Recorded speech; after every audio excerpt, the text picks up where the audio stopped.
Big political shake-up in Parliament. A removal motion notice has been filed against Lok Sabha Speaker Om Birla. Over 100 members of Parliament support is being claimed. But here the real question. Can a speaker actually be removed easily? Or is this a mostly political pressure? Let's break it down fast. What triggered this? After heated clashes in the recent House proceedings, opposition parties accused the Speaker of being biased and not giving them fair speaking time. The government side says the House was run strictly by the rule book. Opposition leaders then moved a formal notice to remove the Speaker. So, allegation versus defense. And now the matter moves into the constitutional procedure. Where does this happen?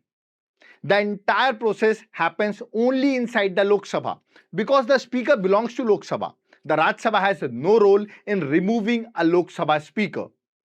Here are the step-by-step rule to remove a Speaker.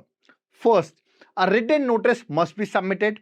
Second, at least 50 members of Parliament must support the notice. Third, then a minimum 14 days gap is mandatory. Then after that, a debate is scheduled, and on the debate day, Speaker does not sit in the chair.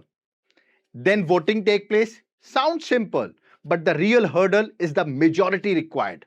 Majority rule is the real game. To remove the Speaker, you need an effective majority, not just a simple majority. That means more than half of the current working strength of the House.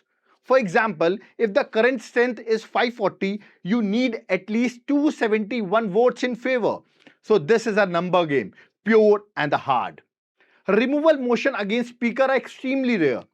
Major attempts happen in 1954, 1966 and 1987. Not a single one succeed. So is this a serious constitutional challenge or a political pressure move? Notice is a step one. Numbers decide the final result.